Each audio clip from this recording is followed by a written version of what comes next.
Artificial sacralization. Recently, national news has been abuzz with the pre-wedding photo shoot using flares at Mount Bromo, which resulted in a wildfire. Today's wedding culture involves numerous ceremonies, from pre-wedding photo shoots to the bride and groom sitting side by side, paying respects to their in-laws and so on. But what is the purpose behind all of these? It is strongly suspected that the purpose is to create a sacred atmosphere. There is a sense of sacredness behind the bonds of marriage, between parents and children, and this is meant to be showcased in the series of wedding ceremonies. However, the question arises, do all these wedding ceremonies successfully convey that sense of sacredness? Some do, but some do not. Why? Because the essence of all wedding ceremonies is the love between husband and wife, sanctified love, and the love between parents and children. Someone can sit side by side, but their intention may be to flaunt their new relationship. Someone can pay respects to their in-laws, but their intention may be to follow a trend. In other words, ceremonies can be held, but the essence may not necessarily be present. This phenomenon can be termed as artificial sacralization, or an attempt to build sanctity through alternative means. Outside of wedding celebrations, artificial sacralization is also quite prevalent. For instance, wearing traditional clothing for prayers as a means of humbling oneself before God.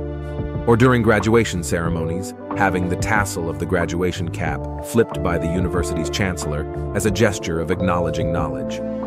Weddings, worship, education, and the like are closely associated with efforts to artificially sacralize events, often in the form of ceremonies.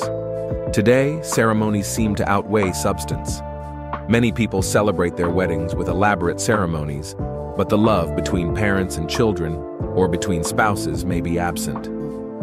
Many people wear white attire for religious rituals, yet their reverence for God may be lacking.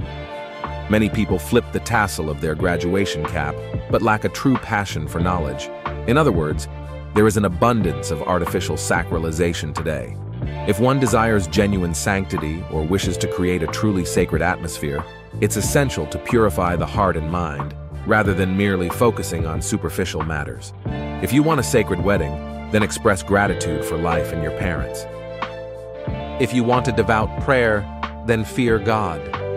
If you want your education to be meaningful, then love knowledge. In other words, feel free to engage in various ceremonies, but infuse them with substance. Ultimately, even in matters of worship, one can lose the essence and become trapped in traditions. Many go on pilgrimages, but lack a deep love for the Prophet Muhammad and the family of Prophet Ibrahim in their hearts. Many give to charity, but lack a genuine love for humanity. Many are polite, but lack true respect in their hearts. Many prostrate in prayer, but lack true submission to God in their hearts. Many engage in acts of worship, yet the sacredness is absent. That's why it's crucial to start with one's way of thinking, heart, and spirituality.